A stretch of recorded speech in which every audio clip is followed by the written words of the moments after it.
자, 계속해서 자 248페이지에 194번 질문부터 보죠. 자, 우리 194번부터는 이제 기수 시기를 묻는 질문들을 다 모아놨어요. 자, 이제 자주 나오는 질문들입니다. 자, 194번이죠. 협박죄는 자, 해악을 고지해서 상대방에게 도달해서 상대방이 의미만 인식하면 바로 기수죠. 뭐 현실적 공포심을 일으키지 않아도 협박죄는 기수예요. 자, 194번은 틀린 질문이고요. 195번입니다. 아까도 설명드렸지만, 자, 주거 침입죄는 판례는 일부 침입罪,죠. 자, 신체의 일부만 침입해도 주거의 사실상의 평을 해하면 주거 침입죄는 기수다. 자, 그러면 지금 야간에 타인 집 창문 열고 얼굴만 들이밀어도요, 주거의 사실상의 평을 해하면 주거 침입죄는 기수죠. 자, 그 다음에 196번은 우리 컴퓨터상 사기죄인데요. 우리 이제 무자원 송금 방식으로 특정 계좌에다가 돈을 입금시켰잖아요. 그럼 입금만 시키면 인출을 못해도 컴퓨터상 사기죄는 기수가 되는 거잖아요. 역시 이제 196번도 미수라고 했으니까 틀린 질문이고요.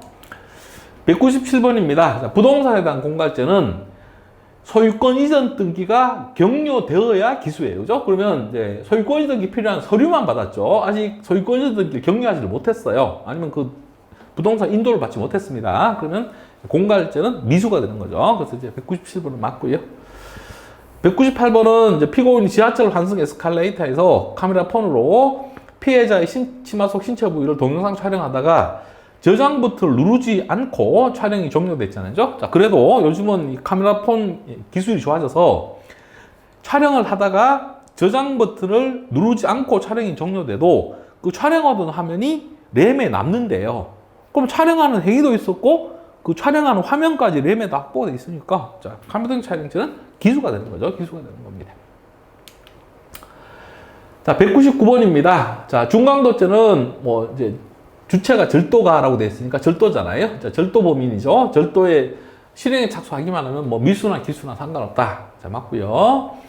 자, 그다음에 야간 주거 침입 절도죄는 이제 주거 침입과 절취가 결합된 범죄니까 결합범이니까요. 자, 맨 먼저 시작하는 주거 침입만 하면 실행에 착수가 인정이 되는 것이다. 자, 맞죠? 자, 그럼 주거 침입죄는 언제 실행에 착수냐? 자, 주거에 들어가기 위한 구체적인 행위 개시한 때, 자, 이제 시정 장치를 부수거나 문을 여는 등의 침입을 위한 구체적 행위를 시작하면 실행에 착수가 인정이 된다. 자, 맞죠? 자, 그럼 이제 201번이죠. 자, 이거는 이제 위의 지문 200번은 옛날 지문이고요. 자, 새로 나오는 지문이 이제 201번인데 같은 내용이잖아요. 같은 말이에요. 자, 주거 침입죄 실행의 착수는 주거자의 의사에 반해서 주거나 관리하는 건조물에 들어가는 행위, 즉 신체가 주거 안으로 들어가는 것까지 시작돼야 되는 건 아니고요.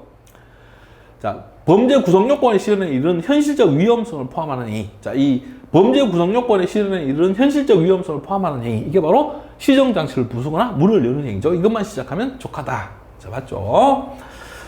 자, 202번은 철제 난간까지 올라가서 유리창문을 열려고 시도했네요. 그죠? 유리창문이 문이잖아요. 자, 문을 여는 행위가 시작됐으니까 실행에 착수가 인정이 된다.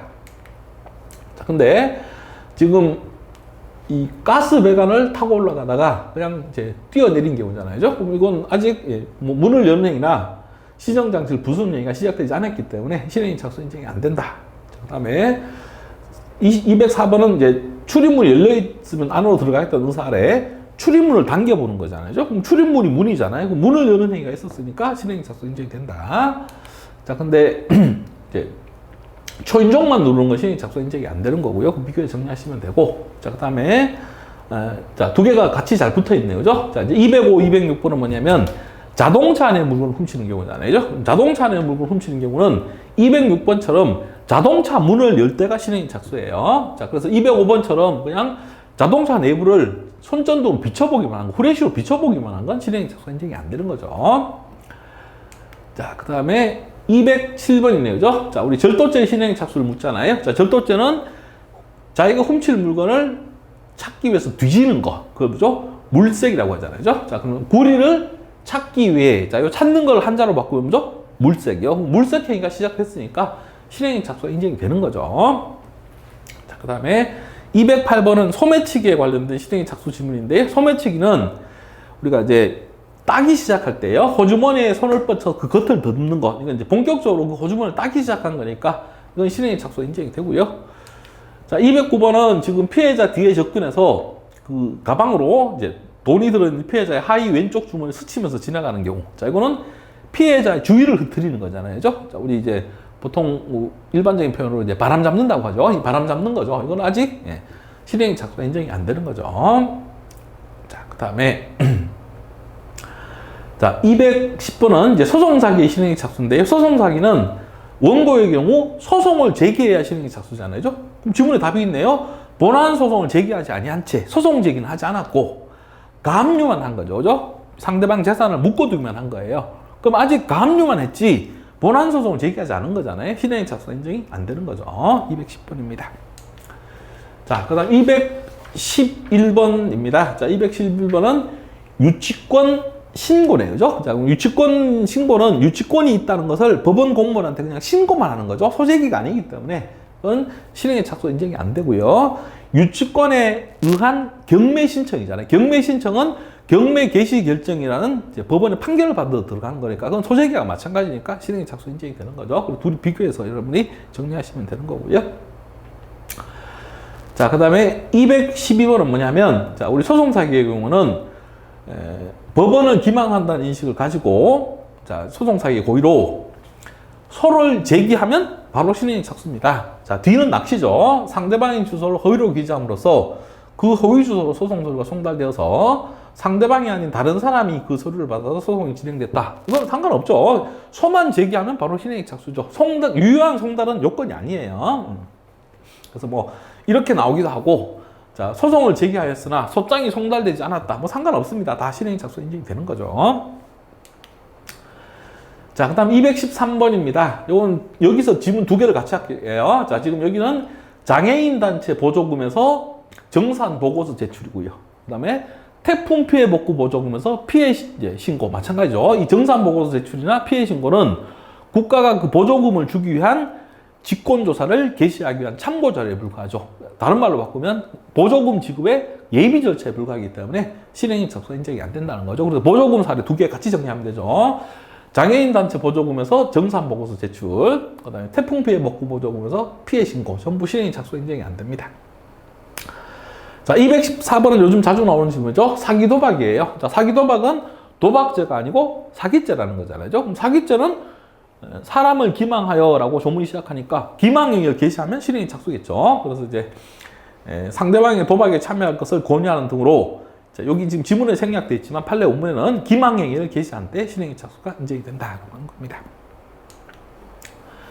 자, 그다음 215번이잖아요. 자, 215번은 자, 이 판례하고 이제 자주 나오는 판례 같이 정리하면 되겠죠. 자, 우리가 공전자기록 부실기재죄, 자, 공정서 원본 부실기재죄와 마찬가지로 공무원에게 허위 신고하여라고 조문이 시작하잖아요. 조금 허위 신고하는 것부터 실행액 착수니까 이 위장결혼에 관련해서는 그 위장결혼에 필요한 서류를 당사자에 건네준 것 갖고는 실행액 착수가 인정이 안 되죠. 공무원에게 제출해야 실행액 착수가 인정이 되는 거고요. 자, 같은 판례가, 같은 논리가 우리 병무청을 속여서 이제 군대를 빠지는 경우요. 병역법 위반죄도 마찬가지요.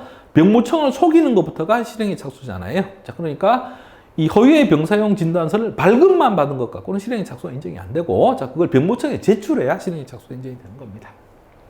자, 그 다음에 216번이죠. 자, 지금 필로폰을 매수하는 자에게서 필로폰을 구해달라는 부탁과 함께 돈을 받은 경우에요. 자, 그러면 그냥 돈만 받은 경우에요. 그럼 아직 돈만 받았지 뭐 사기 시작한 건 아니니까요. 매매행위가 시작된 것으로 볼 수는 없다는 거예요. 근데 이 실행액 착수 인정되는 경우가 지문에 나오잖아요. 어떤 경우냐면 당시 필로폰을 소지 또는 입수한 상태에 있었다거나 그것이 가능하였다는 등으로 매매행위에 근접 밀착한 상태에서 대금을 지급받았다. 이때는 되는 거예요. 이게 아닌 경우는 안 되는 거고요. 그래서 이제 최신 판례 할 때 우리가 실행액 착수 인정되는 경우하고 인정되지 않는 경우를 이 지문에서 정확하게 구별해 줘야 됩니다. 우리 시험생은 되는 경우도 시험에 나온 적이 있고 안 되는 경우도 시험에 나온 적도 있습니다. 그 두 개를 반드시 구별해서 정리해 주셔야 되고요.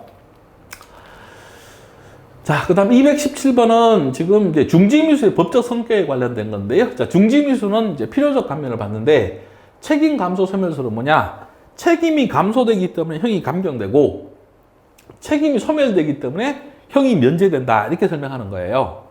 자, 그러면 이 책임 감소 소멸서는 형의 면제 효과를 설명하기 어렵다는 비판을 받는다. 이게 옳은 질문입니다. 왜냐하면 책임이 감소되기 때문에 형이 감경된다. 이건 어느 정도 설명이 돼요. 그죠? 책임이 감소되니까 그만큼 형이 감경된다. 자, 문제는 면제가 설명이 안 되죠. 자, 책임이 소멸되기 때문에 면제된다는 건데, 책임이 소멸되면 책임이 없으면 뭐죠? 범죄 성립 요건이 안 갖춰진 거니까 무죄 판결해야 되잖아요. 근데 우리 중지미수의 경우 형을 면제할 때는 형 면제 판결을 하잖아요. 그죠? 서로 맞지 않잖아요. 그죠? 무죄 판결을 해야 되는데 왜 형 면제를 하는지 설명이 안 되는 겁니다. 그래서 자, 217번 옳은 질문이고요. 자, 218번은 이제 중지미수의 자의성의 판단에 관한 주관설이에요. 자, 이거는 뭐냐면 주관설의 개념, 내용은 어떤 내용이죠? 호혜, 동정, 양심의 가책, 이런 윤리적 동기일 때는 중지미수. 나머지는 다 장애미수라는 거예요. 그러면 윤리적 동기일 때만 중지미수가 되고 나머지는 다 장애미수가 되니까 그 자의성이 뭐죠? 너무 좁죠. 그죠? 너무 좁아요. 근데 질문은 뭐예요?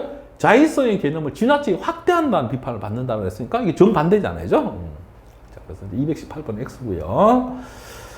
자, 그 다음에 219번 요즘에 자주 나오는 질문이잖아요. 자, 이건 이론 전문 총정리할 때도 여러 질문을 받잖아요. 자, 우리 단독범의 경우에는 자기만 중지하면 돼요. 자, 근데 여러 명이 같이 죄를 범하는 경우에는 자기 혼자 중지하고 다른 범행을 계속 해버리면 그 전체 범행은 중지되지 않는 거잖아요. 그러니까 자기도 중지해야 되고 다른 공범자니까 다 중지를 시켜야 돼요. 자, 그래서 이제 이 다른 공동정범 전원의 실행을 다 중지시키거나 모든 결과 발생을 방지하지 않으면 중지미수는 인정이 되지 않습니다.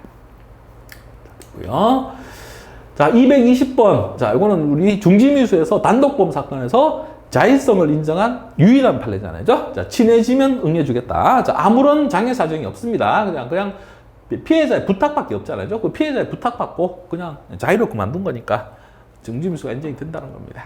자, 그 다음에요.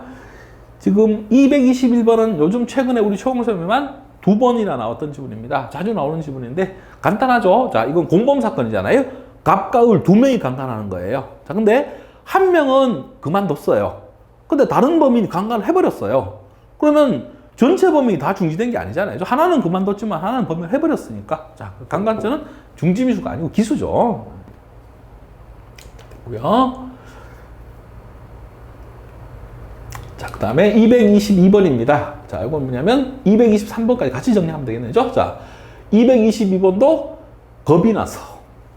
자, 그 다음에 223번도 겁이 나서 그만둔 거죠. 자, 그럼 이 겁이 나서 그만두는 것, 이 범죄를 범할 때 이제 겁이 나는 것, 이 공포심리라고 하는 것도 범죄 수행의 장애 사정이잖아요. 그럼 장애 사정 때문에 그만둔 거니까 중지미수라고 할 수 없죠. 다 장애미수가 되는 거예요. 그래서 이제 중지미수라고 볼 수 없다 맞고 중지미수에 해당한다 X잖아요. 자, 그 다음에 224번이잖아요. 자, 요거 잘 보셔야 되잖아요. 자, 요거는 지문에 겁이 나서 그만뒀다는 말이 나오지는 않죠. 자, 그러나 이거는 겁이 나서 그만둔 거잖아요. 왜냐하면 은행 입구에서 차용을 포기하고 돌아서요. 이유는 뭐냐? 은행에 들어가서 확인하면 자기 거짓말이 들통나니까. 자, 판례 표현이 이렇게 됐죠. 범행 발각을 두려워한 나머지라고 돼 있어요. 겁이 나서 그만둔 거니까 그것도 중지미수가 안 되는 거죠. 그러니까 시험에 자주 나오는 사례고요. 자, 그 다음에 225번은 뭐 대표적인 장애 미수네요. 자, 지금 어린 딸이 잠에서 깨서 울고 또 시장 간 남편도 돌아오고요. 그럼 지금 애도 울고 남편도 돌아오고 강간하는데 장애 사정이 있어서 그만둔 거니까 중지미수가 아니죠. 장애미수죠. 자, 그 다음에 226번입니다. 자, 이거는 이제 우리 불능범이냐 불능미수냐의 구별에 관한 지문 중에서 우리가 판례가 불능범이라고 한 대표적인 판례잖아요. 자, 지금 소송 비용을 이제 받기 위해서는 소송 비용의 확정 절차로 청구를 해야 되는데 이 소송 비용을 편취하겠다고 자, 소송 비용의 확정 절차에 의한 게 아니고요. 일반 그냥 소송이요. 손해배상 청구서를 제기한 거예요. 그럼 이 소재기는 부적법이니까 각하당하잖아요. 그럼 절대 소송에서 못 이깁니다. 자, 그러니까 절대 못 이기니까 자, 위험성이 없어요. 그래서 소송상의 불능미수가 아니고 불능범이 되는 거잖아요. 자, 그 다음에 227번 위험성 인정되는 경우죠. 자, 금품을 절취할 생각으로 타인의 주머니에 몰래 손을 넣었어요. 손까지 넣었으니까 실행의 착수는 당연히 인정이 되는 거고. 자, 문제는 이 주머니 속에 금품이 들어있지 않아서 빈 주머니여서 훔치지는 못한 거잖아요. 그럼 빈 주머니니까 절취의 결과가 발생할 가능성은 없죠. 절취는 불가능하지만 물건만 들어있었으면 얼마든지 훔칠 수 있는 거니까요. 위험성 인정이 되잖아요. 그러니까 이제 불능 미수니까 절도 미수죄가 되는 거죠. 228번 마찬가지요. 자, 일정 량 이상을 먹으면 사람이 죽을 수도 있는 초불이나 부자단인 물을 마시게 한 거예요. 자, 양이 작아서 다행히 피해자가 죽지는 않았지만 일정 량 이상을 먹으면 사람이 죽을 수도 있는 초불이나 부자단인 물을 마시게 하는 것은 위험성 인정이 되잖아요. 그 위험성 인정이 되니까 살인 미수가 되는 거잖아요. 자, 229 마찬가지요. 자, 우리 히로뽕을 만들기 위해서 원료들을 섞잖아요. 섞어서 이제 히로뽕을 만드는데 약품 배합 미숙으로 완제품을 만들지는 못했어요. 그죠? 자, 그러나 이 양만, 그죠? 배합 비율만 맞았더라면 얼마든지 만들어줄 수 있는 거니까 결과 발생 위험성이 있잖아요. 그러니까 이때는 이제 습관성 의약품 제조 미수범에 해당한다. 이제 불능 미수가 된다는 거잖아요. 자, 그 다음에 230번부터가 예비음모에 관련된 지문입니다. 자, 가장 기본 지문 230번이죠. 자, 우리가 미수나 예비음모는 처벌하지 않는 게 원칙이에요. 형법은 기수를 처벌하는 게 원칙이니까. 자, 근데 처벌한다는 규정이 있으면 처벌할 수 있어요. 근데 문제는 예비음모를 처벌하는 경우는 몇 년 이하의 징역에 처한다. 이렇게 법정형이 규정이 돼 있어야 돼요. 예비음모는 처벌한다라고만 돼 있고 법정형이 규정이 안 돼 있으면 처벌할 수 없는 거잖아요. 230번 우리 이제 부정선거 관련자 처벌법에 관련된 내용으로 자, 우리가 재형법정주의, 뭐 예비음모 다 이제 공부했던 내용입니다. 자, 그 다음에 231, 232. 자, 이게 이제 예비음모 제일 중요한 지문이네요. 자, 231번은 뭐냐? 지금 정범이 실행에 착수하지 않고 예비 단계에 그쳤어요. 자, 뭐 거기에 가공한 경우, 거기에 가담한 경우예요. 자, 공모에서 같이 한 경우. 공동정범일 때는 처벌할 수 있잖아요. 그죠? 근데 공모에서 같이 한 게 아니고 그냥 방조만 한 경우. 자, 방조범은 공범이니까 정범이 실행에 착수하지 않으면 방조범은 성립할 수가 없잖아요. 그래서 이제 실행에 착수 이르지 않은 예비 단계에 그치면 자, 이에 가공한 것이 예비죄 공동정범이 되는 때는 처벌할 수 있지만 그걸 제외하고는 종범으로는 처벌할 수 없다는 겁니다. 자, 맞고요. 자, 232 굉장히 중요한 질문이죠. 자, 실행에 착수한 후에 중지하면 중지미수가 돼서 필요적 감면을 받잖아요. 문제는 예비음모 단계에서 실행에 착수하지 않은 상태에서 중지하면 어떻게 할 거냐는 거죠. 자, 여기에 대해서 다수설은 처벌의 불균형 때문에 중지미수 규정을 준용하자라고 하지만 자, 판례는 중지미수는 미수니까 실행에 착수한 후에만 가능하니까요. 실행에 착수하기 전인 예비음모 단계에서는 중지범의 개념을 아예 인정할 수 없다. 중지범의 관념을 인정할 수 없다라는 게 판례 입장이죠. 중지범에 관한 규정을 준용할 수 없다는 게 판례 입장이에요. 232번 X고요. 자, 그 다음에 233이죠. 그 다음에요. 233부터 먼저 보시면, 자, 이 강도 예비음모죄 판례인데요. 이거는 우리 이석기호 내란음모 사건에서도 나온 내란 예비음모 마찬가지입니다. 자, 우리가 먼저 233번은 이제 강도 예비음모죄의 경우는 강도할 목적이 있어야 되고요. 자, 중강도할 목적이 있을 때는 강도 예비음모죄로 처벌할 수가 없다는 거잖아요. 그래서 이제 이게 요지 지문이고 작년도 우리 시험부터는 사례로 이제 바뀌어서 나오네요. 어떤 지문이죠? 피고인이 절도를 하러 가죠. 근데 칼을 준비해 가요. 자, 어떤 의도냐? 혹시 물건을 훔치다가 발각이 되면 체포 면탈할 때 써야지 라면서 준비한 거예요. 그럼 절도가 체포 면탈을 하기 위해서 폭행 협박 할 때 써야지라고 준비한 거니까 그럼 강도할 목적이 아니고 중강도할 목적이잖아요. 그럼 그때는 칼을 준비해도 강도 예비음모죄로 처벌할 수가 없다라고 하는 겁니다. 자, 됐고요. 자, 234번은 예비음모죄에서 이제 공부하는 우리 예비의 성립 요건이네요. 자, 살인 예비죄 성립하기 위해서는 자, 살인죄를 범할 목적. 자, 이 기본 범죄를 범할 목적이죠. 그 다음에 살인의 준비에 관한 고의. 자, 그래서 이제 살인 예비죄가 성립하기 위해서는 뭐 어떤 예비죄도 마찬가지죠. 기본 범죄를 범할 목적이 있어야 되는 목적범이고, 그 다음에 그 준비를 한다는 고의가 있어야 되는 고의범이고요. 자, 그 다음에 실행에 착수에까지 이르지 아니한 외부적 준비행위가 있어야 돼요. 실행에 착수하지는 않았지만 준비행위는 있어야 되는데, 자, 그 준비행위는 외부적 준비행위, 밖으로 드러난 준비행위가 되니까 단순한 범행의 의사나 계획만으로는 부족하죠. 마음속에 그냥 범행의 의사만 갖고 있다고 되는 게 아니고요. 밖으로 드러나 있는 준비행위가 있어야 돼요. 자, 그 다음에요. 자, 이제 2, 3, 5죠. 자, 강도 음모죄도 이 판례가 있고, 내란 음모죄도 이 판례가 있잖아요. 자, 음모라고 하는 것은 범죄 실행에 합의를 하는 걸 말하는데, 이 범죄 실행에 합의가 있다고 하기 위해서는 범죄 결심을 외부에 표시 전달하는 것만은 부족하고, 자, 특정한 범죄 실행을 위한 준비행위라고 하는 것이 객관적으로 명백히 인식이 돼야 되죠. 예, 위험성 인정이 돼야 돼요. 그래서 그냥 뭐, 갑병장과 을병장이, 그죠? 우리 전역할 때 총을 훔쳐나가서 은행이나 현금 수령하는 걸 털자라고 말한 경우, 그냥 강도하자는 말만 한 거지, 뭐 실질적 위험성 인정이 안 되기 때문에 강도 음모죄 성립하지 않는다. 내란 음모죄도 마찬가지죠. 자, 내란 음모죄는 범죄 실행에 합의가 있어야 되는데, 그 범죄 실행에 합의가 있다고 하기 위해서는 범죄 결심을 외부에 표시 전달하는 것만 부족하고 실질적 위험성 인정이 돼야 돼요. 그래서 이석기원 그 내란 음모 사건에서도 마찬가지요. 이제 유사시에 어떤 일이 생기면 폭동을 일으키자는 말은 했죠. 내란을 하자는 말은 했지만 실질적 위험성 인정이 안 되기 때문에, 자, 내란 음모죄는 성립하지 않는다. 자, 237은 이제 실행의 착수 문제인데요. 자, 우리가 이 인쇄기를 사용해서 이제 돈을 위조하는 경우잖아요. 뭐 종량제 쓰레기 봉투를 위조하는 경우도 마찬가지고, 자, 필름 원판과 인화지를 만들어서, 자, 그건 인쇄 준비고요. 인쇄기에다 걸고 본격적으로 인쇄를 시작하는 게, 그게 인쇄의 시작이에요. 자, 그러니까 이 필름 원판과 인화지만 만드는 거. 자, 우리 종량제 쓰레기 봉투 사건에서 필름만 만드는 거. 이거는 아직 인쇄가 시작된 게 아니죠. 자, 그 통화 위조의 실행 착수로 인정이 안 되고요. 그냥 예비에 불과한 거죠. 그러면 237은 틀린 지문이고요. 자, 238번부터가 이제 공범론 지문입니다. 자, 먼저 238은 필요적 공범인데요. 필요적 공범은, 자, 그 범죄가 성립하기 위해서는 개념상 여러 명이 있어야 되죠. 다수인의 협력을 필요로 하는 것을 가리키는 것이다. 까지는 맞아요. 근데 이 필요적 공범은 여러 명의 행위가 있기만 하면 되잖아요. 처벌을 같이 받을 필요는 없어요. 협력자 전부가 책임 있음을 필요로 한다. 이건 X죠. 협력자 전부가 책임 있음을 필요로 하지는 않습니다. 그럼 거기에 관련된 지문들이 지금 239, 그 다음에 240, 다 같은 내용이잖아요. 자, 배임 수재, 배임 증제죄는 주는 놈이 있으면 받는 놈이 있어야 되니까 필요적 공범이에요.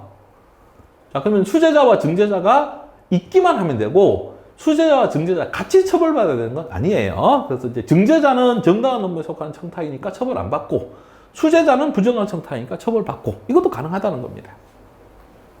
자, 240 마찬가지요. 자, 뇌물공여죄와 뇌물수수죄. 자, 주는 놈이 있으면 받는 놈이 있어야 돼요. 자, 그러면 주는 놈과 받는 놈이 있기만 하면 되죠. 예, 주는 행위하고 받는 행위가 있기만 하면 되고, 자, 받는 사람이 뇌물수수죄가 성립되지 않아도 주는 사람은 뇌물공여죄가 성립할 수가 있죠. 그래서 우리 안상수 시장 사건 같은 경우에 받는 사람은 고의가 없어서 뇌물수수죄 성립되지 않아도 주는 사람은 뇌물공여죄 성립할 수 있습니다. 자, 그러면 뇌물공여죄 성립하기 위해서는 반드시 상대방 측에서 뇌물수수죄 성립되어야만 한다. 자, 틀린 거잖아요. 자, 그 다음에 241입니다. 자, 똑같은 논리가, 자, 242 이건 뇌물죄고요. 똑같은 논리잖아요. 자, 242부터 먼저 볼까요? 자, 지금 공무원한테 뇌물을 주고 상대방은 그걸 받아요. 자, 그럼 주는 사람과 받는 사람 있기만 하면 되고 같이 처벌받을 필요 없잖아요. 따져봐야 되잖아요. 자, 주는 사람은 함정에 빠뜨릴 의사로 줬으니까, 자, 뇌물공여죄가 안 돼도 받는 사람이 그걸 받겠다는 의사를 가지고 받아들이면 뇌물수수죄가 성립하는 거예요. 자, 똑같은 논리죠. 241이요. 자, 정치자금을 주는 사람이 있고 그 불법 정치자금을 받는 사람이 있어요. 그럼 주는 놈과 받는 놈이 있기만 하면 되잖아요. 자, 주는 사람에게 정치자금을 주는 사람에게 죄가 성립하지 않아도 받는 사람이 그 받겠다는 의사로 받으면요, 정치자금 부정수수죄가 성립하는 거잖아요. 그죠? 주는 사람이 죄가 안 돼도 받는 사람은 정치자금을 받겠다는 의사로 받았다면 정치자금 부정수수죄가 성립하는 겁니다. 자, 똑같잖아요. 주는 사람은 죄가 안 된다고 하더라도 받는 공무원이 받겠다는 의사를 갖고 받아들이면 뇌물수수죄가 성립한다. 같은 얘기죠. 정치자금이냐 뇌물이냐 그 차이밖에 없는 거잖아요. 자, 그럼 241은 요거는 최근에 승진 시험의 답지문입니다. 그래서 기본 개념이 잘 갖춰 있는 학생은 뭐 쉬운 지문이고요. 자, 그 다음에 243부터는 뭐냐? 자, 우리 대항범은 내부 참가자 사이에서요, 대항범끼리는요, 주는 사람과 받는 사람, 또 뭐 비밀을 누설하는 사람, 그 비밀 누설 받는 사람, 그 두 사람 사이에서는 내부 참고자 사이에서는 총칙상의 공범 규정이 적용이 안 되는 거잖아요. 그죠? 그래서 이제 244, 이건 원래 채용점에 한 문제로 나왔던 거잖아요. 자, 변호사가 아닌 사람이 변호사를 고용해서 법률사무소 운영하면 변호사법 위반죄가 되는데, 자, 우리 변호사 아닌 사람, 고용하는 비변호사는 처벌하는 규정이 있는데, 고용당하는 변호사는 처벌 규정이 없잖아요. 자, 그럼 그 고용당한 변호사를 고용한 변호사 아닌 자에 대한 공범으로 처벌할 수 있냐? 변호사 아닌 자하고 변호사, 이 고용하는 사람, 고용당하는 사람 사이에서는 총칙상의 공범 규정이 적용이 안 되기 때문에요. 그 변호사를 변호사 아닌 자의 공범으로 처벌할 수가 없다는 게 판례 입장이죠. 자, 245. 자, 우리 최신 판례 할 때도 이게 나왔었잖아요. 그죠? 자, 공무상 비밀을 누설하면, 자, 누설하는 놈이 있고 누설 받는 놈이 있어야 돼요. 근데 우리 형법은 누설하는 사람만 처벌하고 누설 받는 사람을 처벌하지는 않잖아요. 그럼 누설 받은 사람을 누설한 사람에 대한 공범으로 처벌할 수 있냐? 자, 우리 누설 받은 사람에 대해서 이제 형법 총칙 규정, 형법 총칙상의 공범 규정이 적용이 안 돼요. 자, 그래서 이제 그 누설 받은 사람을 누설한 사람에 대해서 공범으로 처벌할 수 없다는 겁니다. 사례가 바로 246이잖아요. 자, 변호사 사무실 직원인 피고인 갑이, 자, 시켜서 법원 공무원인 을이요. 자, 공무상 비밀을 누설하잖아요. 체포영장 발부 대상자 명단을 누설한 겁니다. 자, 그럼 누설한 사람, 피고인 을은 당연히 공무상 비밀 누설죄가 되는 거고, 자, 이 피고인 갑이요. 누설 받은 사람은 처벌하는 규정이 없잖아요. 자, 그럼 정범은 당연히 안 되는 거고, 문제는 시켰으니까 교사범이 되느냐. 자, 이 누설한 사람과 누설 받은 사람 둘 사이에서는 총칙상의 공범 규정이 적용이 안 되죠. 그래서 공무상 비밀 누설 교사죄로 처벌할 수가 없습니다. 자, 그 다음에 247입니다. 자, 247인데요. 자, 이거는 우리 승진 시험에 나왔는데, 자, 이거는 외부 관여자 얘기까지 나오니까 잠깐만 필기를 할게요. 자, 어떤 의미냐면 이겁니다. 자, 금품을 수수하는 사람이 있고, 자, 그럼 상대방 뭐죠? 공유하는 사람이 있어야 되잖아요. 그죠? 자, 그럼 이제 주고받는 거니까 이게 필요적 공범이에요. 자, 문제는 이 수수한 사람에 대해서는 처벌 규정이 있어요. 근데 이 공유하는 사람에 대해서는 처벌 규정이 없습니다. 자, 그래서 지문에 되어 있죠. 금품을 공유하는 자에게 따로 처벌 규정이 없는 이상 이렇게 되어 있습니다. 자, 그럼 문제는 이제 이 공유하는 사람이 받은 사람에 대한 공범이 되느냐? 이건 당연히 안 되죠. 이건 우리 앞에서 계속 배웠던 내용이잖아요. 자, 우리 수수한 사람과 공유하는 사람 둘 사이에서는 총칙상의 공범 규정이 적용이 안 돼요. 자, 그래서 이제 이 공유하는 행위는 상대방 범행 수수하는 사람에 대해서 공범관계 성립되지 않습니다. 여기까지는 여러 번 나왔던 거고요. 자, 추가로 나온 게 뭐냐 이거예요. 자, 이 외부 관여자가 있잖아요. 이 공유하는 사람에게 교사 방조를 한 거예요. 그럼 이 교사 방조한 사람을 교사법으로 방조범으로 처벌할 수 있느냐? 안 된다는 거죠. 왜냐하면 얘는 처벌 중이 없잖아요. 그럼 이건 뭐죠? 구성요건의 당성이 아예 없다는 얘기죠. 그럼 이 정범이 구성요건의 당성이 없으면 교사 방조한 사람은 당연히 교사 방조범을 성립할 수 없죠. 그게 뒷부분이에요. 자, 그래서 공여한 자의 행위에 대해서만, 이 공여한 사람에 대해서만 교사 방조한 경우에요. 그럼 그때는 이제 공범관계가 성립되지 않는 거잖아요. 근데 이번에 우리 1차 총시험에서 이제 물은 게 뭐죠? 만약에요, 처벌 중이 있는 사람한테 교사 방조가 어떻게 되냐는 거예요. 그죠? 원래 우리 1차 총시험에 나온 거잖아요. 이거는 뭐 판례가 지금 아직 명시적인 판례가 없지만 이거 당연히 되는 거죠. 왜냐면 얘는 처벌 중이 있으니까 얘는 구성요건 해당성, 위법성, 뭐 책임 다 인정이 되잖아요. 그럼 얘는 범죄가 성립하니까 그럼 교사 방조한 사람은 교사범 방조범 될 수 있는 거죠. 그래서 이제 이걸 우리 학자들은 뭐 이 외부 관여자의 경우 사례를 막 유형을 막 여러 가지를 만들어 갖고 굉장히 어렵게 가르치는데요. 그렇게 공부할 필요가 없어요. 자, 처벌주의 없는 사람한테 교사 방조한 것은 교사 방조범이 안 돼요. 근데 처벌주의 있는 사람한테 교사 방조하면 그때는 교사 방조범이 되는 겁니다. 자, 거기까지 정리하시면 되겠고요. 자, 그 다음에 248번은 또 쉽네요. 그죠? 자, 의사가 진찰을 하지 않고 처방전을 발급하잖아요. 의료법 위반죄. 그러면 발급하는 의사가 있으면 그걸 발급받는 사람이 있어야 되잖아요. 발급하는 놈이 있으면 발급받는 놈이 있어야 되잖아요. 근데 우리 형법은 의료법 위반죄에서는 발급하는 의사만 처벌하지 발급받는 사람을 처벌하는 규정은 없어요. 자, 그럼 발급받는 사람이 발급해준 사람에 대해서 공범이 되느냐? 자, 우리 발급받는 사람, 발급해주는 사람, 우리 내부 참가자 사이에서는 총책상의 공범 규정이 적용이 안 됩니다. 자, 됐고요. 자, 그 다음에 이제 이사구입니다. 이사구는, 자, 갑은 어느 행위를 처벌되지 않은 을을 이제 이용해서 자, 범죄를 범한 겁니다.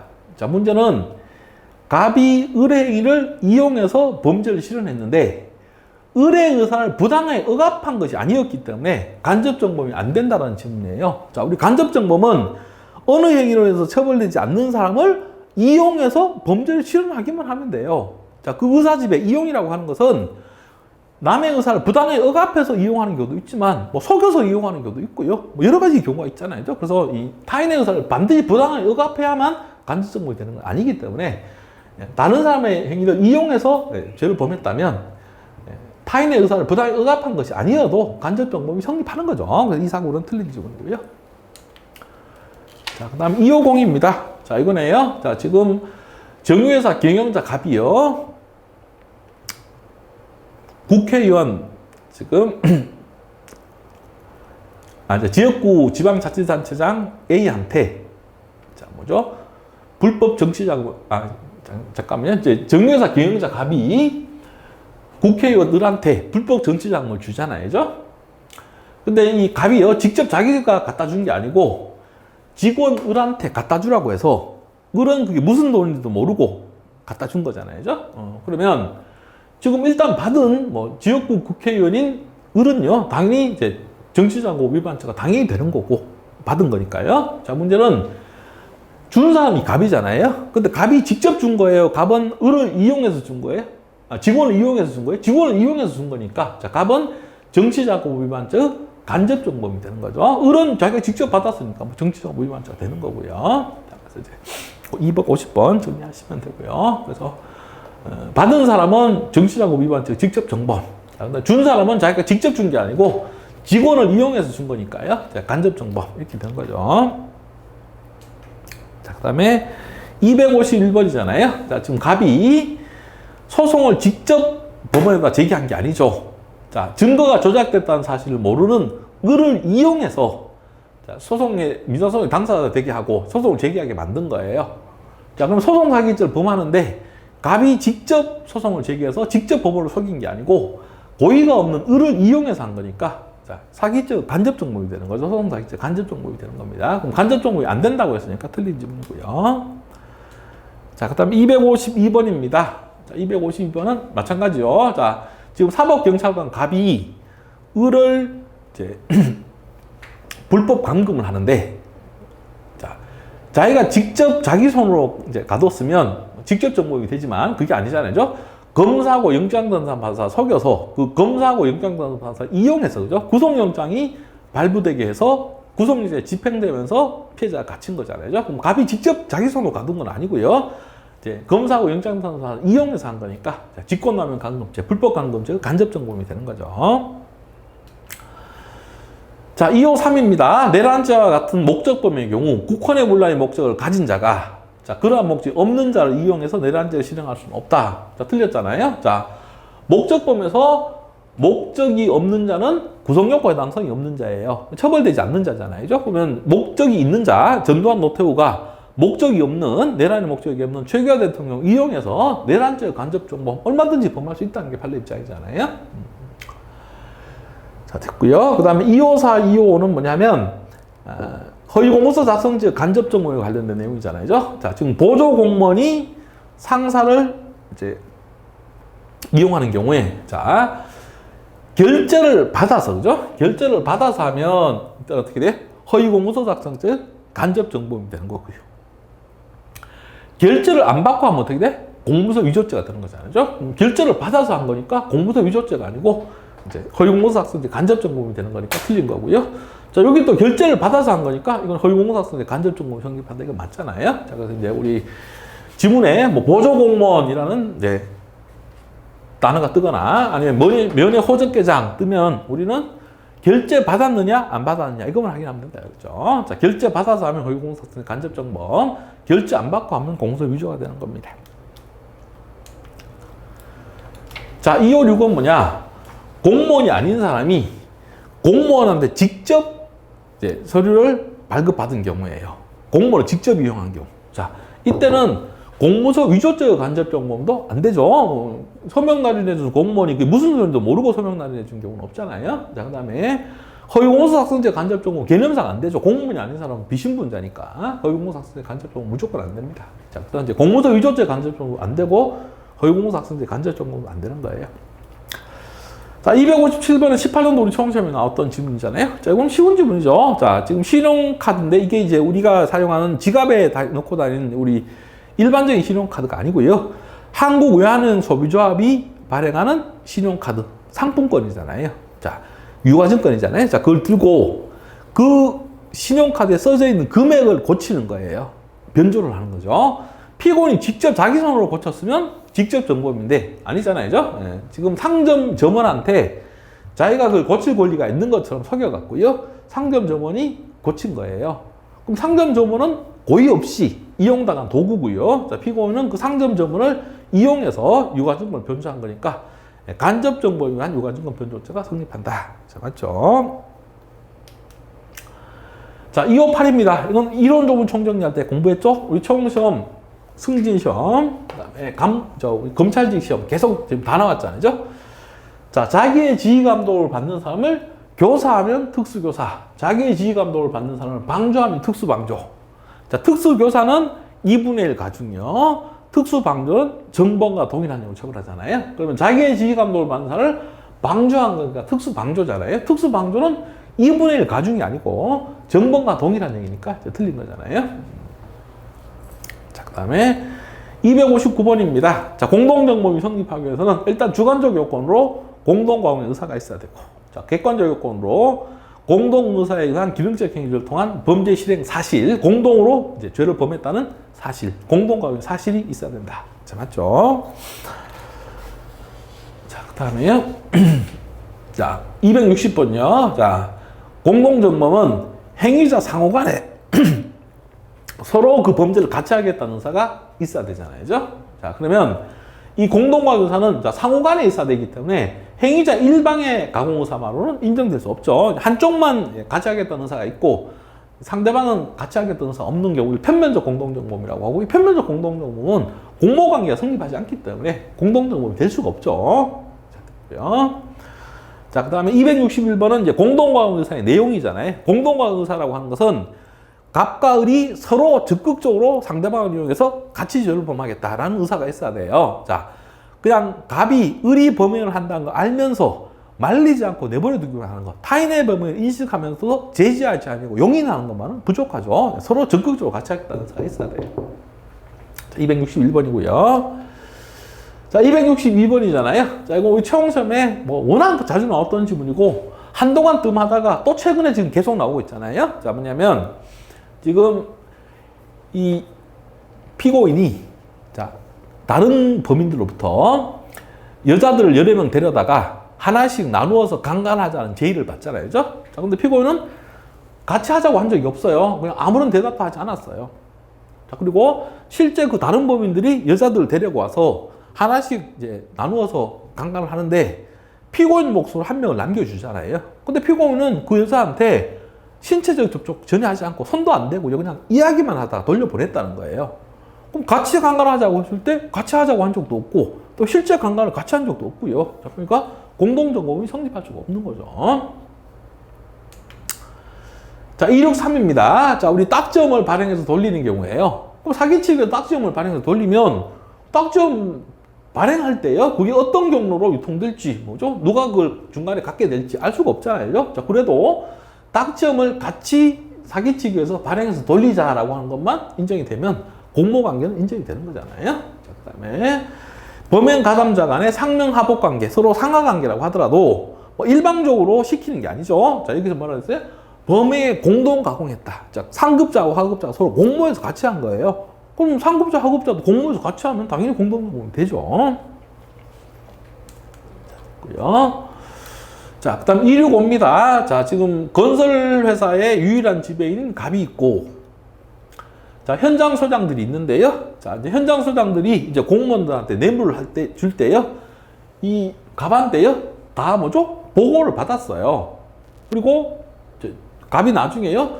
확인 결제까지 다 했다는 겁니다. 자, 그렇다면 뭐 비록 사전에 구체적인 대상이나 액수를 정해서 뇌물 공유를 지시하지는 않았다고 하더라도 뇌물 준다는 거 보고도 받았고 나중에 얼마씩 줬는지 다 확인까지 다 했으니까 자, 공모 공동적으로 실책이 인정이 된다. 자, 맞고요. 자, 266번은 공모의 방법이잖아요. 자, 공모는 자, 공모관계 성립하기 위해서 범인 전원이 동일한 이시장소에서 같이 모여할 필요는 없죠. 순차적으로 공모가 이루어져도 공동정모는 성립합니다. 자, 그걸 다른 표현으로는 전체적인 모의 과정이 필요 없고요. 순차적이고 암묵적인 공모관계 뭐 이러면 족하다. 같은 얘기잖아요. 자, 같이 정리하시면 되고요. 자, 그럼 267번은 공모의 시기 문제인데, 자, 우리가 사전에 미리 모의하는 예모적 공동정모도 공동정모 될 수 있고요. 자, 범행 현장에서 우연히 공모가 이루어지는 우연적 공동정모도 공동정모이 성립해요. 그럼 267번 틀린 질문이고요. 자, 그 다음에 268번은 뭐냐? 자, 한 사람이 먼저 범행을 시작했고, 다른 범인이 그 도중에 가담하는 경우에요. 자, 그걸 승계적 공동정모라고, 승계적 공동정모이 되잖아요. 자, 그러면 이제 논점은 뭐냐? 그러면 이 도중에 가담한 사람은 자기가 가담하기 이전까지 책임을 지느냐, 가담 이후부만 책임을 지느냐. 자, 가담 이후부만 책임을 진다는 게 통설이고 판례죠. 자, 그게 268번이고요. 자, 그 다음에 269, 270은 뭐냐? 자, 가담 시기 문제잖아요. 자, 지금 269번은 범인 도피죄예요. 범인 도피죄는 계속범이잖아요. 그러면 도피행위 도중이니까 아직도 범행이 계속되고 있는 도중, 아직 종료되기 전이니까, 자, 종료되기 전에 가담하면 공동정이 성립하는 거 맞잖아요. 자, 근데 270번은 회사 직원이 회사 영업 비밀을 유출시키는 업무상 배임죄예요. 업무상 배임죄는 상태범이죠. 기수가 되면서 방수 종료가 되는 상태범이니까 기수 시까지 가담해야 돼요. 자, 기수가 된 다음에 가담한 사람은 업무상 배임죄 공동정모를 성립할 수가 없죠. 없습니다.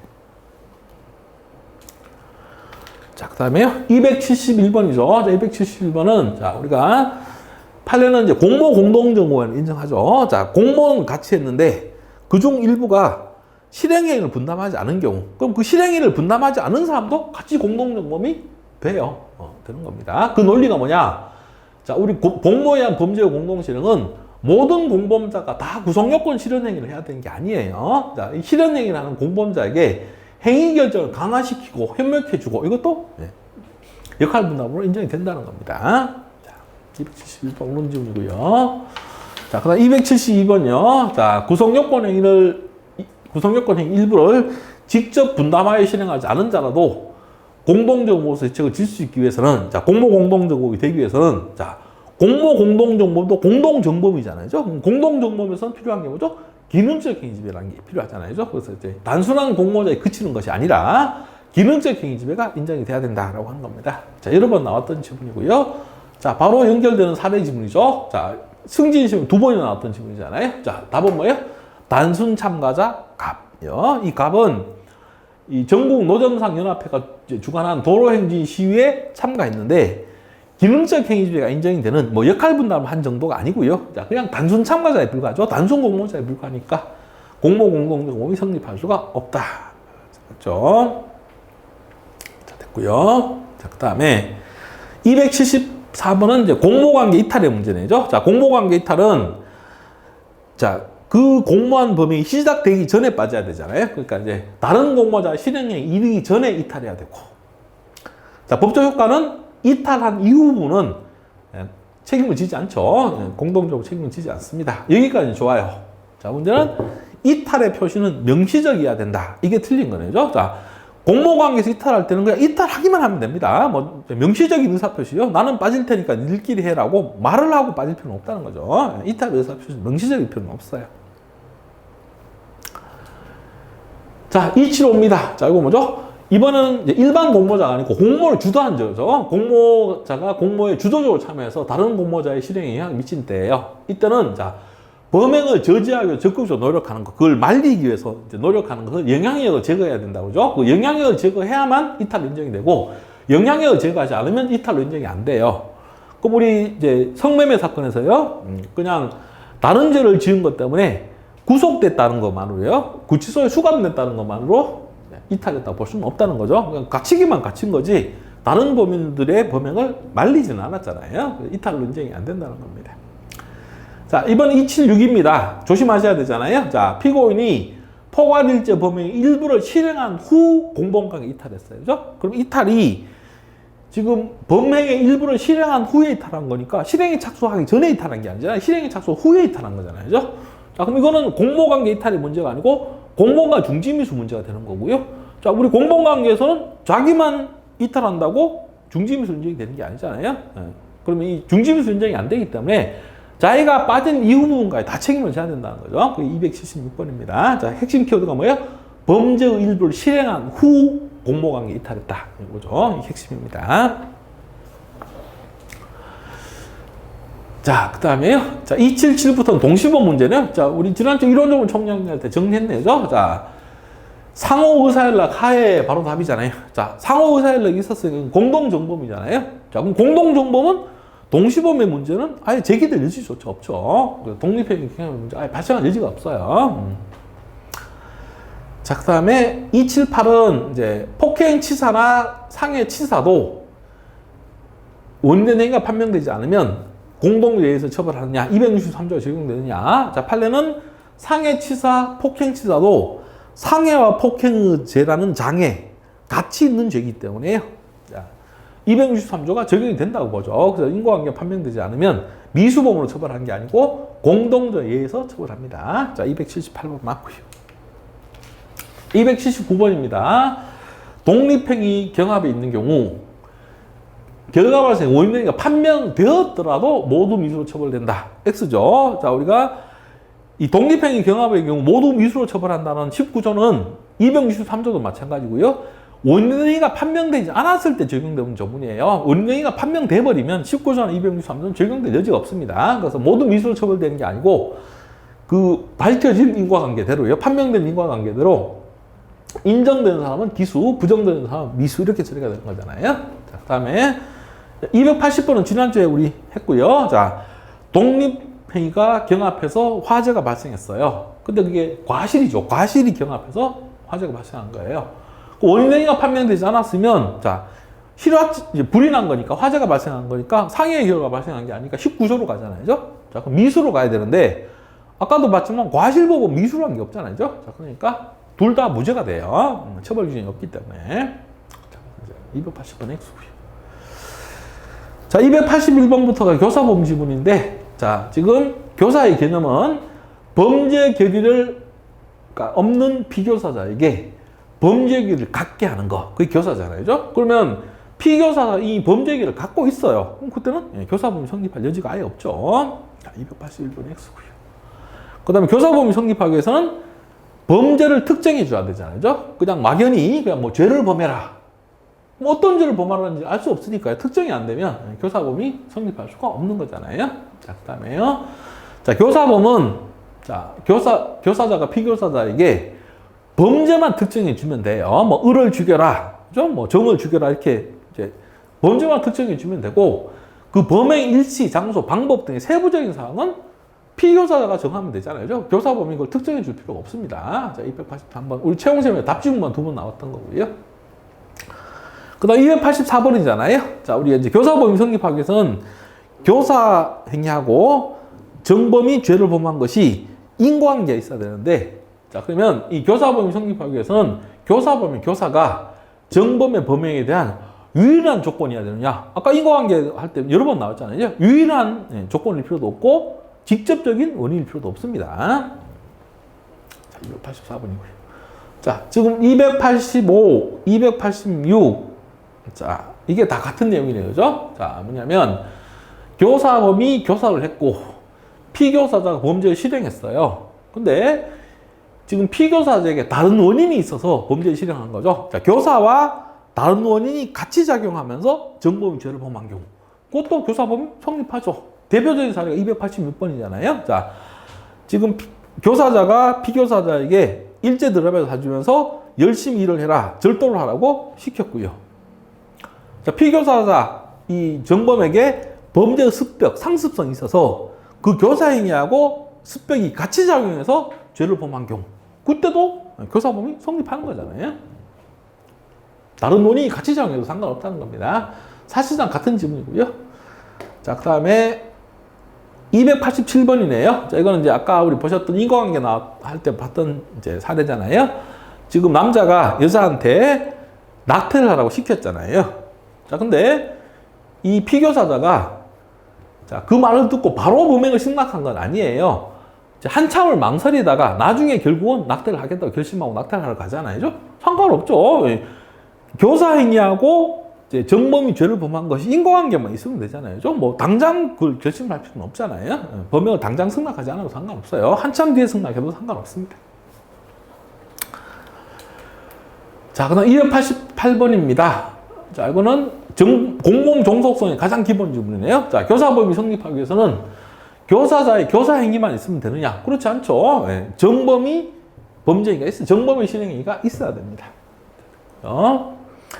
자, 289번은 우리 이론조문 총정리할 때 봤잖아요. 과실범에 대한 교사. 자, 교사자가 교사를 하는데 상대방이요 과실범인 경우잖아요. 과실범에 대해서 교사한 경우. 과실범에 대해서 교사하면 34조 1항에서 과실범으로 처벌되는 자에게 교사방조는 간접정범이 된다고 됐잖아요. 그래서 간접정범이 성립하고 교사범은 성립하지 않죠. 자, 그 다음에요. 290번은 이제 간접교사가 가능하다는 거죠. 갑이 병에게 직접 시킨 게 아니네요. 갑이 을에게 시키고 을이 그 갑의 부탁을 병에게 전달한 경우예요. 그래서 이 갑이 을을 통해서 병에게 간접적으로 교사해도 교사범은 성립하는 거죠. 자, 그 다음에 291, 292. 자, 이거는 강론에서 이제 열심히 배운 내용이잖아요. 자, 우리 범인도피부터 시작해서 범인도피, 위증, 자, 여기 나오면 증거인멸, 그 다음에 무고까지. 자, 전부 자기가 직접 하는 건 구성효과 당성이 없어요. 그죠? 자, 그러나 다른 사람을 시켜서 그 다른 사람에게 그 범죄를 범하게 시키면 그때는 교사범이 성립하죠. 그래서 이제 범인도피 교사죄도 성립하고 증거인멸 교사죄도 성립합니다. 자, 됐고요. 자, 293은 이제 조문 문제네요. 자, 사람을 살해할 걸 교사받은 자가 자, 정범이요 범죄 실행을 거부해요. 그죠? 승낙을 하지 않는 거잖아요. 그죠? 그럼 뭐죠? 실패한 교사. 자, 그러면 시킨 사람이요 교사한 자는 예비모에 준해서 처벌하는 거예요. 31조 3항에 따라서. 자, 그 다음에요. 자, 294번입니다. 갑이 을에게 병을 죽이라고 시켰는데 을이 승낙은 하고 실행에 착수하지 않아요. 자, 이건 뭐죠? 효과 없는 교사. 그럼 이거 31조 2항에 따라서 갑과 을, 그죠? 교사자, 피교사자 둘 다 예비모에 준해서 처벌하니까 갑은 살인 예비모죄로 처벌된다 맞잖아요. 자, 295번은 이 조문에 관련된 내용이 판례로 나온 거죠. 자, 교사자의 교사행위에도 불구하고 피교사자 범행을 승낙하지 않아요. 그럼 교사자가 교사를 했는데 정범인 피교사자 승낙하지 않았다. 실패한 교사잖아요. 그럼 31조 3항에 따라서 교사자를 예비 또는 음모에 준해서 처벌할 수 있을 뿐이다. 자, 맞죠? 자, 그 다음에 296이네요. 자, 교사범이 공범관계에서 이탈하기 위해서는 자, 일단 이제 공범관계 이탈이니까 일단 범죄가 시작되기 전에 빠져야 되잖아요. 범죄의 실행, 이제 피교사자 범죄 실행이 나아가기 전에. 자, 그 다음에요. 아까 우리 공모를 주도한 자가 이탈한 경우 마찬가지잖아요. 자, 범죄 결의가 없는 사람에게 범죄 결의를 갖도록 만든 게 교사니까 이 교사범은 그냥 빠지기만 하면 되는 게 아니죠. 자, 이 교사범에서 형성된 범죄 실행기를 해소시켜줘야 돼요. 쉬운 말로 바꾸면 그 정범이 죄를 범하지 못하게 말려야 돼요. 그래야만 이탈로 인정이 되는 거죠. 자, 이것도 14년도 시험에 나왔던 질문이고요. 자, 297은 지난주 했죠. 자, 이제 이론 조문 총정리할 때 교사 차고할 때 공부했잖아요. 적게 실행한 경우죠. 강도를 하라고 시켰는데 정범이 절도를 한 경우예요. 그럼 강도 예비 의무하고 절도죄의 교사범이 상경인데 형이 강도 예비 의무죄가 더 중하니까요. 자, 강도 예비 의무죄로 처벌되는 거 맞죠? 자, 그 다음 298은 질적 초과네죠. 네. 강도를 하라고 시켰는데 강간을 한 거예요. 완전히 다른 죄잖아요. 그럼 강간은 X, 실행한 건 X, 자, 강도 부분에 대한 예비무가 되잖아요. 강도 예비무로 처벌된다. 맞고요. 자, 299도 역시 질적 초과네죠. 자, 절취를 하라고 시켰는데 방화를 한 거예요. 완전히 다른 데잖아요. 그럼 방화는 X. 자, 절취 부분에 대한 예비무 책임만 지는데 절도죄는 예비무가 없으니까 자, 갑은 무죄다. 맞죠? 자, 그 다음에요.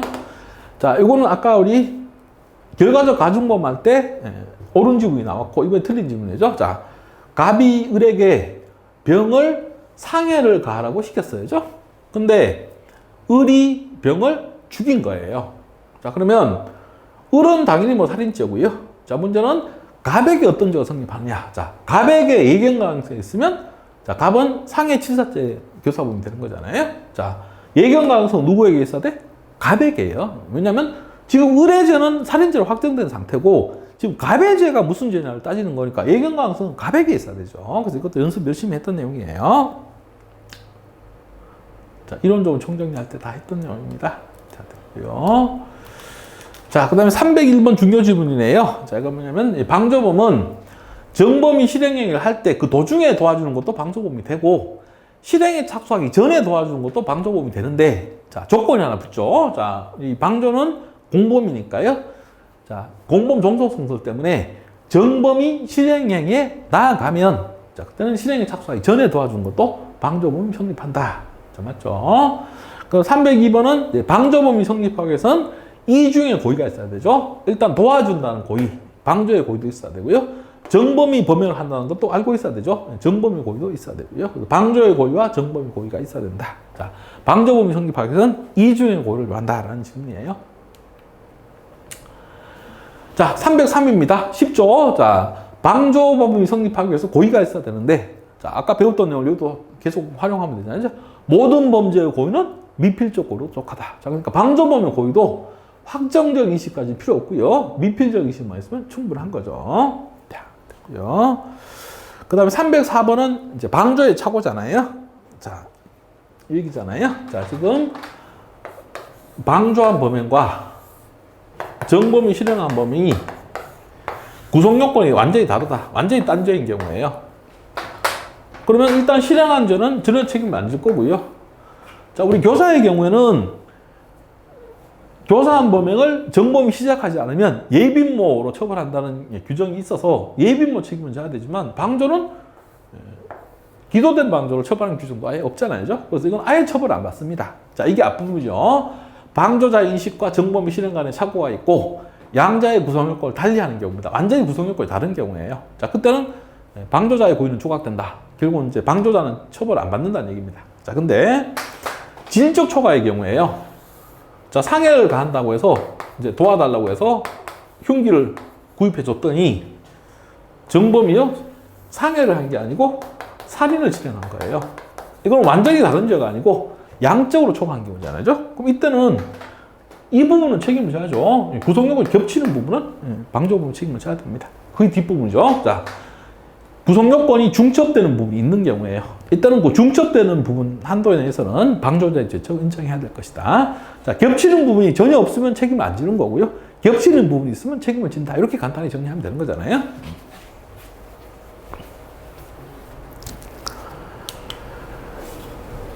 자, 그 다음에 305번은 이제 환자가 보험금 사기를 치잖아요. 의사가 그걸 알면서도 자, 그 사기치는 걸 도와준 거죠. 사기방조죄 성립한다.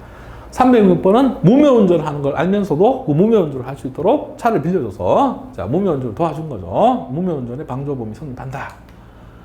됐죠? 자, 그 다음에 307번은 이제 공무원과 신분에 관련된 지문인데 이거 13도 처음식 문제죠. 자, 이건 뭐냐면 33조의 적용 범위 문제잖아요. 자, 우리가 다른 건 볼 필요 없다 그랬잖아요. 부진정 신분범의 공범 성립 문제를 본문을 해결하자가 판례, 단서로 처리하자가 다수설이에요. 그러면 부진정 신분범에 대한 공범 성립 문제가 본문에 들어가 있느냐, 단서에 들어가 있느냐 이것만 보면 된다 그랬잖아요. 자, 지금 부진정 신분범에 대한 공범의 성립 문제가 어디 본문에 들어가 있잖아요. 그러니까 판례 맞잖아요. 단서에 들어가 있으면 이제 다수설이 되는 거고요. 자, 그 다음에 308번이 쉽잖아요. 이제 뇌물수재, 진정신분범이잖아요.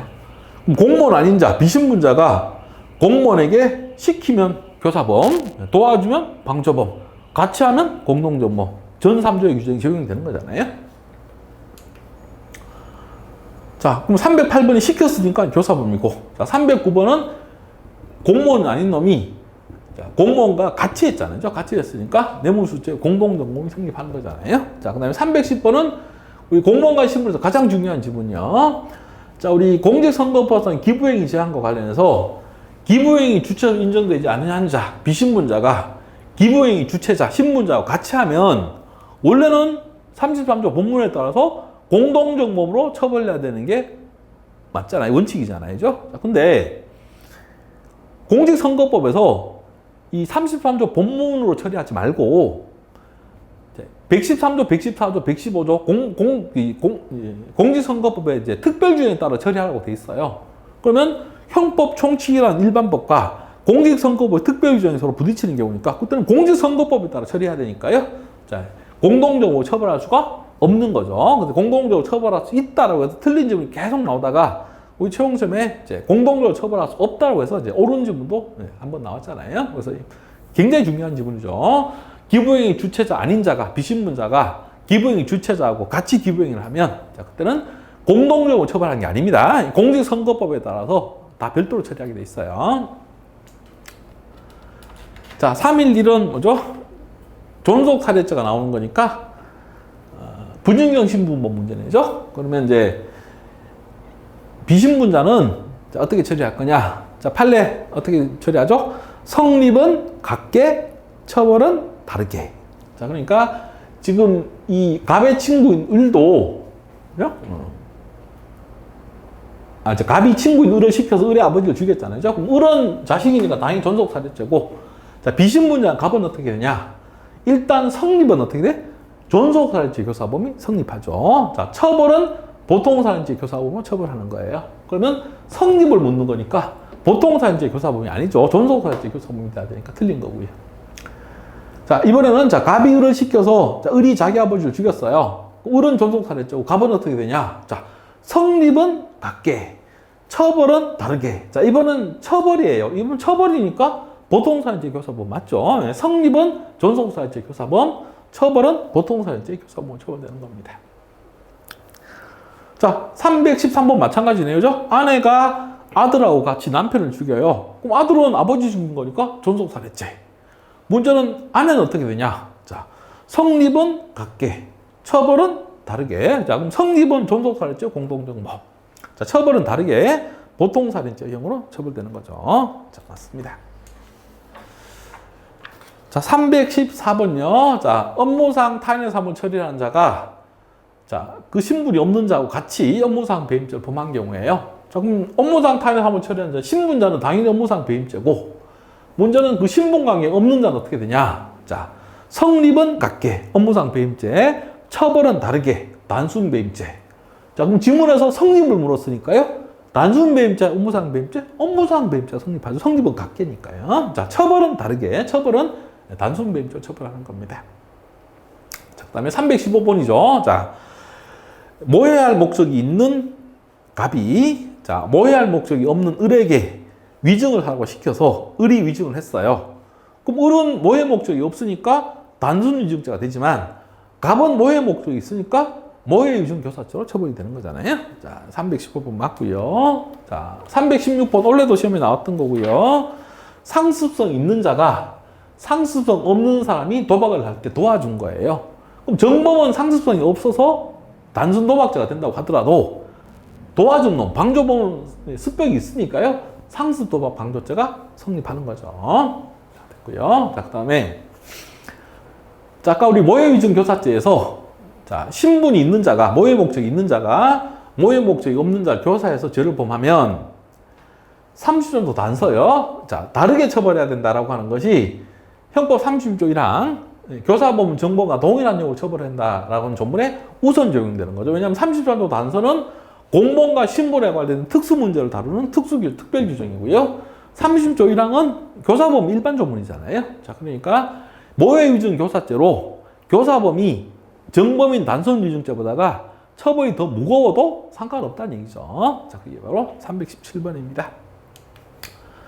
자, 318, 319는 쉽네요. 그죠? 자, 전부 뭐죠? 소극적 신분에 관련된 내용이잖아요. 그죠? 자, 의사라도 치과기공사한테 시켜서 무면허 의료행위를 하게 하면 자, 시킨 놈이니까 교사범 되는 거고요. 의사라도 의료인 아닌 사람이 의료인을 할 때, 무면허 의료인을 할 때 같이 가담해서 같이 하면 어떻게 돼? 공동정범이 되는 거죠. 도와주면 방조범이 되는 거고요. 그 다음에 최신 판례에서 의료인이라도 의료인 아닌 사람이 불법 의료기관을 개설해서 운영할 때 같이 하면 뭐죠? 공동정범 성립하는 것이다. 계속해서 다뤘던 내용입니다. 자, 그럼 여기까지 해서 이제 공범론까지 설명을 드렸고요. 자, 나머지 이제 죄수론 형벌론은 조금 쉬었다가 마무리하도록 하겠습니다.